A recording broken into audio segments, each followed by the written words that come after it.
최영일 평론가 임방글 변호사 자리했습니다. 오늘 첫 번째 주제 보겠습니다. 100년 전 오늘은 상해 임시정부가 출범한 날입니다. 우리 국회의 시작인 의정원도 이때 만들어지고 민주공화제도 이때 선포가 됩니다. 그래서 그날은 어쩌면 우리가 살아가는 오늘의 제도의 출발점이었는지도 모르겠습니다. 이 문제 설명 듣기 위해서 단국대 한시준 교수님 모셨고요. 어서 오십시오. 네, 안녕하십니까. 네. 원래는 임시정부 수립일이 4월 13일인데 11일로 옮겨지게 된 이유가 어떤 건가요? 우리 그 대한민국 정부에서 임시정부 기념일을 기념하지 않았었죠. 그러다가 이제 1990년부터 임시정부 수립 기념일을 정해서 매년 기념해 오고 있는데 그때 정할 때 그걸 4월 13일로 정했습니다. 그 근거는 그 일본 쪽 자료를 보고 그런 것인데 일본 쪽 자료에 1919년 4월 13일 날조에 임시정부 성립을 선언하고 이제 김규식에게 그 정권 위임 그런 걸 그 보낸 이제 그게 돼 있는데 그거를 4월 13일 날 임시정부가 선언한 걸로 그렇게 이제 했죠. 네. 이제 그렇게 된 것은 왜 우리 그 지원국회 때도 7월 17일 날 헌법을 제정하고 정부 수립 선포는 8월 15일 날 하잖아요. 네. 그래서 이제 그것 때문에 그런 걸로. 근데 이제 제가 대한민국 임시정부 관련 자료를 많이 찾고 이랬는데 임시정부 본인들은 당사자들은 4월 11일 날 성립기념일이라고 기념식을 매년 했거든요. 네. 그런데도 정부는 4월 13일로 규정하고 있었다. 그렇죠. 그래서 잘못돼서 이제 이게 잘못됐다고. 교수님이 역할을 하셨다 그러던데요. 저 기사를 보니까 11일로 바로 잡는데. 그렇습니다. 한 2000년대 초반서부터 그랬는데 그때 이제 임시정부 관련 많은 자료들 또 중국에도 임시정부 관련된 자료들이 많이 있죠. 네. 그래서 그런 자료들을 찾아보니까 임시정부에서는 4월 11일 날 성립 기념식을 하고 그것도 뭐 작게 한 것이 아니라 중국의 인사들 또 중경에 있는 그 여러 그 외국 대사들 다 초청해서 행사를 하고 그런 자료가 많거든요. 아, 그래요? 네. 참 선조들에게 부끄러운 이야기입니다. 이 질문도 부끄러운 질문입니다. 사실 우리 국민이 누구나 다 아는 내용이어야 하는데 그러니까 100년 전 오늘 그때 어떤 사람들이 주도적으로 상해에 어떤 이유로 상해에서 임시정부를 만들게 됐는지 간단하게 설명해 주시면. 그거는 잘 아시지만 그 1919년 3월 1일 날 그 독립선언을 하잖아요. 그 독립선언의 핵심이 우리는 나라를 빼앗겨서 식민지 지배를 받고 있지만 우리 민족은 식민지 지배를 인정하지 않는다. 지금 화면에 안창호 선생님 저희는 그 정도밖에 모르겠습니다. 그렇죠. 그래서 우리는 독립국이다라고 하는 걸 선언하고 근데 독립국을 세울 수 있는 데가 아무 데도 없죠. 그래서 이제 중국에 가서 중국 상해에 가서 세운 것인데 그것도 뭐 상해가 중국 땅이니까 뭐 중국이라고 그러지만 사실은 프랑스족이겠죠. 프랑스족의 안에 가서 이제 독립국으로 대한민국이라고 하는 나라를 건립하고 그리고 임시정부를 수립한 것입니다. 우리 아까 사진에서 본 동그라미가 다 안창호 선생님. 예, 안창호 선생님. 사실은 이것도 부끄러운 일입니다. 우리 임시정부를 만든 저 사진을 좀 설명해 주시면요. 저 사진이 이제 그 1919년 9월 11일 날 상해에서 수립된 대한민국 임시정부, 국내의 한성정부, 또 연해주의 대한국민의회 요 세 정부가 통합을 이루었습니다. 그 통합을 이루는 것이 임시의정원에서 했죠. 그래서 그 통합을 이루고 나서 임시의정원 의원들이 모여서 찍은 사진입니다. 이 사진은요? 이 사진은 이제 그 통합을 주도했던 도산 안창호, 또 해공 신익희, 또 오른쪽에 현순 이런 분들이 모여서 찍은 것입니다. 100년 전 오늘의 우리를 만든 역사를 오늘 좀 살펴보고 있습니다.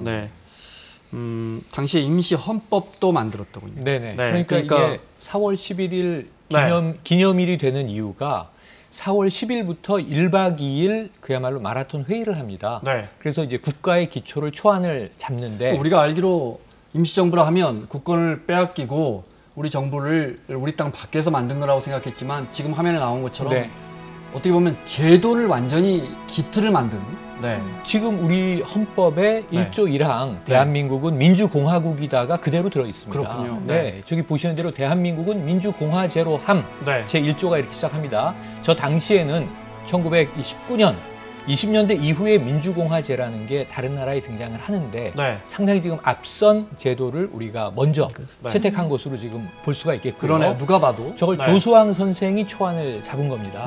그래서 임시 헌장으로 4월 11일에 반포가 되고 저게 이제 개정이 되는데 이 같은 1919년 9월 11일 아까 통합정부가 네. 수립되는 시점에 임시헌법으로 다시 한번 발표가 되죠. 자, 100년 전 오늘 임시정부가 만든 우리 임시헌장의 주요 내용을 보고 있습니다. 교수님 보면 남녀 귀천 빈부의 계급이 뭐하고 그러니까 반상이 있던 수백 년 동안 나라에서 일체 평등하다는 걸 선포하고요. 그렇죠. 네.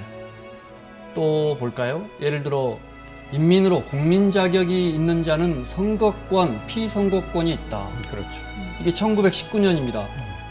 미국 같은 나라도 여성의 선거권이 1920년대 네. 굉장히 앞서갔던 거 아닙니까? 예. 네. 이제 저 헌법이 참 이게 조목조목 따져보면 대단히 중요한데 네. 이제 3조 지금 읽으셨지만 우리 역사에서 그 신분 차별을 한 거는 갑오개혁 때죠. 네. 근데 이제 남녀 평등이라고 하는 것을 헌법에 규정해 놓은 것은 1919년 저 헌법입니다. 네. 이제 우리가 그 임시정부만 헌법을 만들 줄 알지만 임시정부 수립하고 4월 25일 날 임시의정원법을 제정해요. 임시의정원법에 의하면 의원 선출은 이게 대한민국 국민 중등교육을 수한 네. 남녀를 의원으로 다 선출할 수 있도록 그래서 바로 임시의정원 의원의 여성들도 선출이 되죠. 네.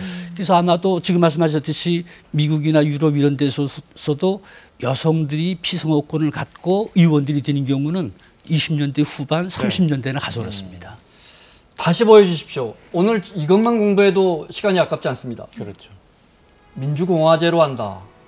그 말은 국민이 우리 5,000년 우리 민족의 역사에서 국민이 저 순간 주인이 되는 순간이다. 그렇죠. 이렇게 의미를 부여해도 되겠습니까? 그렇습니다. 지금 말씀하셨듯이 우리 역사가 반만년이라고 그러잖아요. 네. 이게 단군이 구조선을 세워서부터 반만년 역사인데 네. 반만년 역사 대부분이 군주가 주권을 갖는 그런 역사이지 않았습니까? 네. 또 전제 군주제의 역사가 있고 네. 그것이 1910년 8월 29일 날 대한제국이 망할 때까지가 네. 군주가 주권이 갖는 역사, 전제 군주제 역사였는데 국민이 주권을 갖는 역사, 네. 민주공화제 역사로 바뀌는 것이 바로 1919년 네. 대한민국 임시정부가 수립되면서 그런 거죠. 자, 그것이 정확하게 100년 전 오늘입니다. 오늘 교수님 꼭 이 질문을 드리고 싶습니다. 우리는 멀쩡하게 역사 공부를 한 우리는 이 부분을 왜 잘 모르고 우리는 뭐 김부식의 삼국사기 외우고 뭐 우르기 가야금 만든 거 시험 보고요. 이 부분에 대한 부분은 왜 우리 역사에서 그렇게 중요한 부분으로 다뤄지지 않은 겁니까?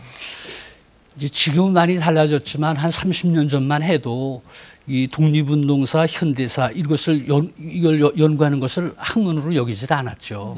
그래서 현대사를 연구하려고 하면 사람들이 살아있으니까 객관적으로 평가할 수 없다. 네. 그래서 현대사는 50년이 지나야 된다. 그래가지고 우리는 근대 현대사를 잘 안 가르쳤죠. 네.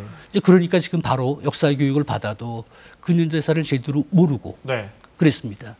근데 어떤 나라건 현대사가 역사에서 상당히 중요하게 비중을 차지하고 우리도 마찬가지입니다. 우리도 그 백암 박은식 선생이 1920년에 한국 독립운동 지혈사라고 하는 책을 내잖아요. 그게 1884년서부터 1919년까지 역사를 쓴 겁니다. 우리도 이렇게 역사를 연구해왔죠.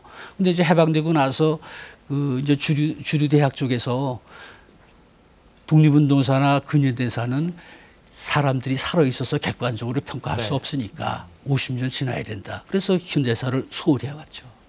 그러다 지금 보니까 굉장히 좀 순화해서 표현을 하셨지만 사실은 친일파가 완전히 청산되지 못한 역사를 해방 이후에도 가지고 왔던 것 아니냐. 그래서 역사학계 스스로가 이 독립운동, 그러니까 지금도 건국절 논란이 있잖아요. 안타까운 것이. 지금 저는 임시정부, 임시헌장, 임시헌법의 이 임시가 그 당시에 우리 조상들, 싸운 조상들에겐 임시지만 그 결과 독립국가를 유지하고 있는 우리는 저걸 초대정부, 초대헌장, 초대헌법이라고 불러야 되는 게 아닙니까?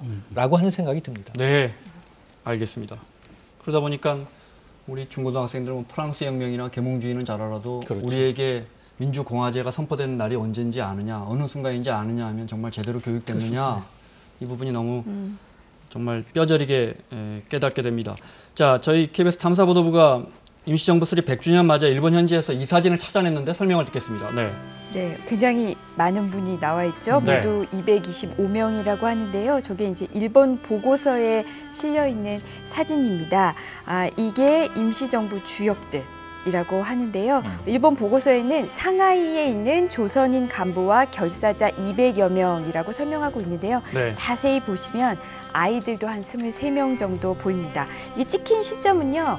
1919년 4월 30일 그 직후로 이렇게 추정된다고 하는데요. 왜냐하면 일본이 저걸 보고했을 때 당시가 1919년 7월 9일이기 때문에 그 전이고요. 또 옷차림을 좀 보시면 우선 여름 같지는 않죠. 임시정부가 들어서고 한 석 달 후에 네.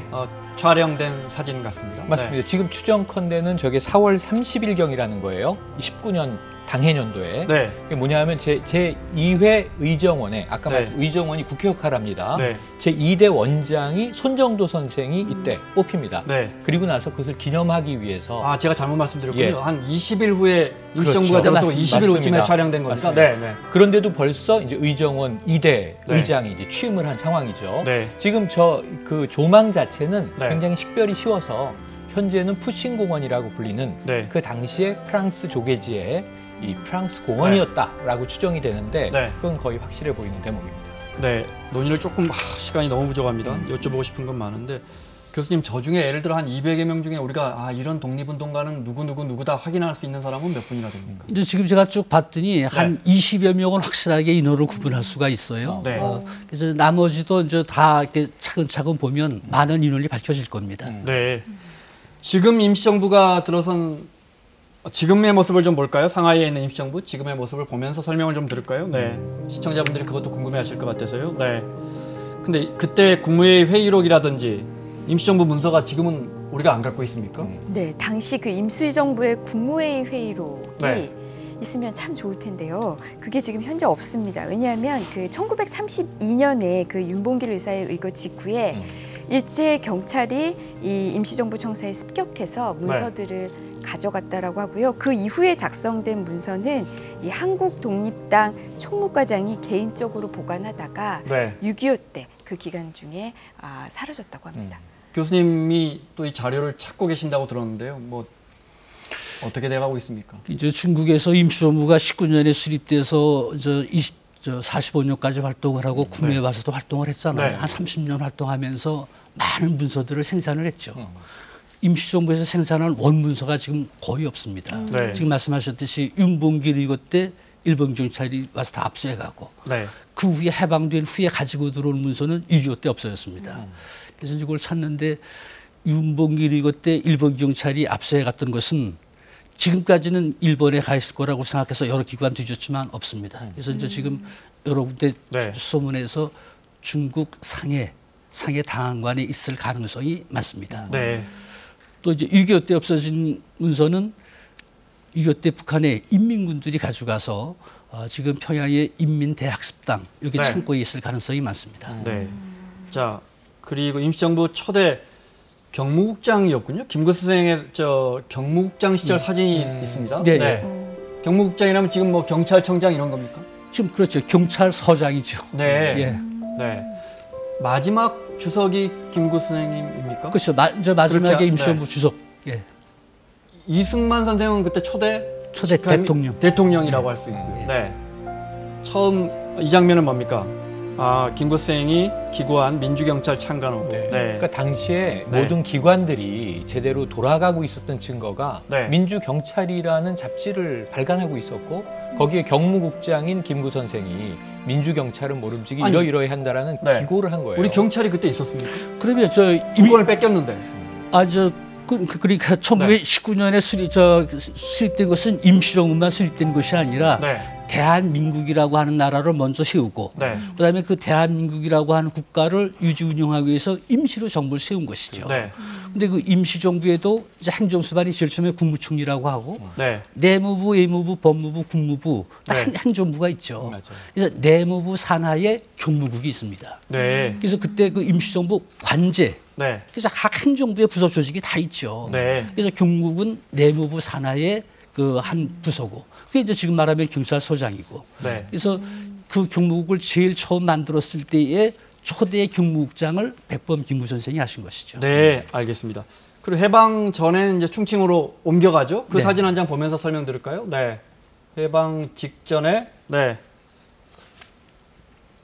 그리고 나서, 해방이 되고 나서, 네. 이 사진은 1938년이고요. 네. 이 김구 선생이 네. 그 일제와 내통을 한 네, 네. 첩자의 흉탄을 맞습니다. 가슴에. 네. 저때 거의 생사고비를 넘나들다가 기사회생을 합니다. 네. 장제스가 뭐 엄청난 또 입원비를 지원하기도 하고요. 네. 중국에서 지원을 해서 살아나셔서 백범 네. 일지에도 나오는 대목인데 유명한 남목청 사건 네. 이후 장면입니다. 그 다음에 자 충칭으로 옮겨갔을 때 사진 이 사진입니까? 네. 이걸 이제 그 해방되고 나서 국내로 환국하기 직전에 네. 이제 임시정부 요인들이 임시정부 청사에서 찍은 기념사진입니다. 그러면 45년 8월 이후겠군요. 이건 11월 3일 날. 그리고 나서 예. 이제 우리나라로 들어오는 환국하기 막 전에. 한국하기 전에 예. 그리고 나서 자 돌아와서 우리 국민들이 환영하는 사진이 있습니다. 임시정부에 대해서. 네, 그 사진 보겠습니다. 네. 네. 해방이 된 다음에 네. 이거는 웰컴이라고 써져 있는 웰컴이라고 써 있죠. 임정이라고 써져 있고요. 대한민국 임정. 대한민국 환영하는 임시정부 개선 그래가지고 네, 우리 시민들이 환영하는 인파인 것 같아요. 맞습니다. 예. 네. 이건 이제 45년 12월 19일 날 네. 대한민국 임시정부가 이제 국내로 환국한 후에 네. 국민들이 대한민국 임시정부가 개선했다고 하는 네. 환영회를 했던 그런 사진입니다. 네. 10여만 명이 군중이 운집했다라고. 그래요. 아까 그 네. 사진에서. 그러면 그때 이제 김구가 김구선이 연설하는 장면이군요. 그렇죠. 저 사진은 낯익은 사진 네. 맞습니다. 교과서에 네. 나오죠. 그리고 나서 이제 미 군정일 텐데 마무리를 해야겠습니다. 그 이후에 우리는 임시정부의 법통을 계승한다 이렇게 알고 있지만 그 이후에 임시정부는 어떻게 됩니까? 이제 우리가 보통 대한민국 임시정부가 1945년 일제가 패망하면서 이제 네. 끝난 것으로 이렇게 알고 있죠. 네. 그렇지만 실제로 대한민국 임시정부는 국내로 들어와서도 활동을 계속을 했고 네. 또 1948년 지연국회에서 대한민국 정부 수립하잖아요. 그 대한민국 정부 수립할 때 지연국회에서 새롭게 대한민국을 세우고 새롭게 정부를 수립한 것이 아니라 1919년에 있었던 대한민국 임시정부를 그대로 이어서 네. 대한민국 정부를 수립한 것이죠. 그러니까 대한민국 임시정부에서 임시자만 떼고 네. 대한민국 정부를 이은 것이죠. 네. 마지막 준비한 사진 볼까요? 보면서 교수님께 마지막 질문 드려야겠습니다. 이거는 47년 해방 이후에 네. 장소가 이게 창덕궁 인정전입니다. 그렇군요. 네. 그 앞에서 백범 김구 선생과 조소왕 선생이랑 네. 이제 이것은 네. 해방되고 들어와서 임시정부는 주석이 있던 경교장이 본부고 네. 또 임시의정 지금 말씀하신 국회는 창덕궁 인정선 서행각이 임시의정원 사무소입니다. 그랬군요. 또 한국독립당 본부는 운영국이 본부고 네. 그래서 임시의정원이 4월 11일 날 네. 소위 대한민국 임시원장을 제정했던 그것을 기념해서 모여서 함께 저것도 찍은 4월 사진이에요. 11일입니까, 그럼? 저거 4월 11일 입니다. 그렇군요. 예. 그렇게 계속 기념하고 있었는데 우리는 그걸 4월 13일로 알고 있었고. 맞습니다. 네. 알겠습니다. 교수님, 100년 전 만리 타행에서 국권을 찾겠다고 만든 임시정부, 우리가 지금 우리 후손들이 가장 잘못 알고 있거나 또는 바르게 인식해야 할 첫 번째 사항이 있다면 뭘 꼽으시겠어요? 제일 중요한 문제는 우리가 지금 대한민국이라고 하는 국가에 살고 있는데 대한민국 국민들이 내가 살고 있는 대한민국이 언제 세워졌는지 정확히 모르잖아요. 알지 못합니다. 이거 참 국가로서도 참 수치스러운 일이죠. 그러니까 한 개인으로 말하면 개인이 내가 언제 태어나는지도 모르고 네. 그리고 사는 거나 마찬가지죠. 그건 국가가 이래서는 안 된다고 생각합니다. 그래서 대한민국은 1919년 그 대한민국 임시정부가 그 수립되면서 근데 그건 대한민국 임시정부를 이제 기니까 임시정부 이렇게 약칭을 하잖아요. 네. 이러니까 대한민국이라고 하는 것은 잘 생각 안 하고 임시정부인지만 알죠. 네. 그 이름도 거기서 생겨났는데. 그렇죠. 네. 대한민국이라고 하는 국가를 먼저 세우고 그리고 국가는 형체가 없잖아요. 형체가 없는 국가를 유지 운영하기 위해서 임시로 정부를 세운 것이죠. 그래서 1919년에 세워진 것은 대한민국을 세운 것이다. 네. 우리는 그 대한민국, 올해가 우리 대한민국이 세워진 지 100년 되는 해다. 네. 오늘이 그날입니다. 예. 알겠습니다. 교수님 여기서 보내드리고요. 오늘 소중한 설명 고맙습니다. 네, 감사합니다. 자, 임방글 변호사, 최영일 평론가와 함께하고 있습니다. 두 번째 주제 보겠습니다.